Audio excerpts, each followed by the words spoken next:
The Forum at 8 on SAFM. Let's first start with you, Minister. The trip you undertook, first of all, I understand it was also based on the fact that South Africa and the US have some similarities to share, in the sense that the US has a high incarceration rate and South Africa a high prison population. Yes, Tepe, so we share quite a lot of similarities with the United States in terms of the number of people who are incarcerated and the nature of the crimes, and our determination to reduce, to make our communities safe and feel safe. It should be safe to walk in the streets of Harlem.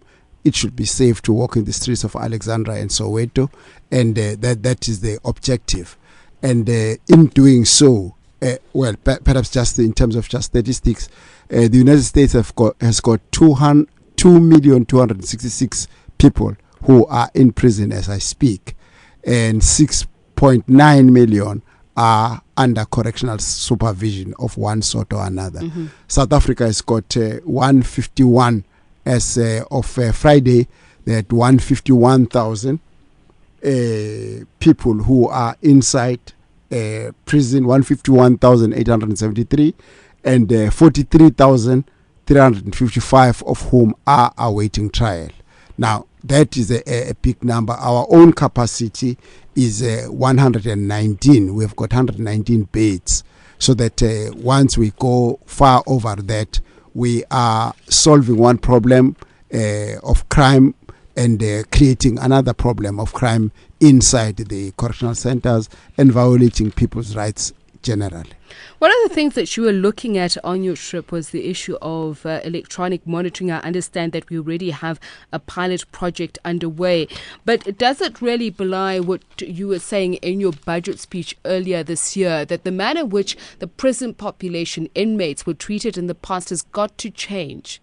Our fundamentals come from the Freedom Charter and our Constitution. The Freedom Charter says imprisonment shall not be for vengeance but for re-education, and the Constitution goes much further than that, and to say humane treatment and so forth. But the South Africa is facing a fundamental problem of crime. More people are actually in prison in their own homes, in that by sunset, you know that you must be indoors, and your loved ones must be indoors. You can't walk freely 500 meters out of your house and so forth.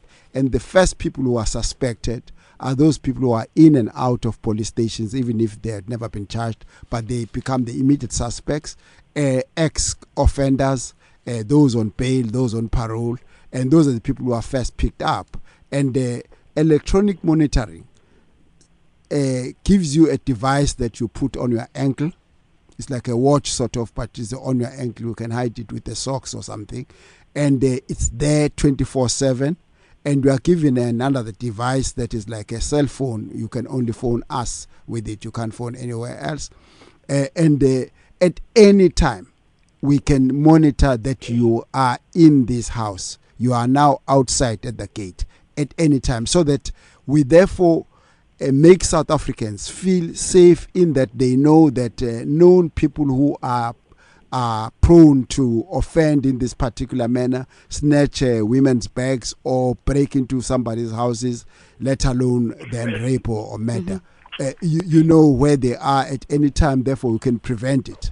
We'll talk about in just a moment how to make South Africans feel safer, but I'd like to come to you, Ms. Solomon, and looking at these practices in other countries, but looking at the South African prison population, obviously recidivism is something that is feared greatly when undertaking such projects. But have you known them to work? Have you known them to also reduce the urge to repeat offence, so to speak?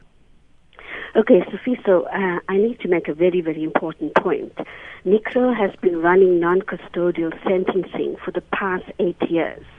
You know, we put about 5,000 to 6,000 people through our programs. Unfortunately, we wish we had more money to do more people. So these programs is not a surprise to NICRO. It's not new to NICRO. And I can tell you it does work. So, for example, what the referrals we're getting from court is adult diversion too, where, adults that have committed crime and it's really not worth giving them a criminal record, they diverted into our programs. So we have programs that really focus on changing behavior. Now, the challenge that I would like to put to the South African government, and I take my hat off to the minister. I think it's one of the ministers that's actively involved in looking at rehabilitation programs across the world and in South Africa. I've met with the minister. We've spoken.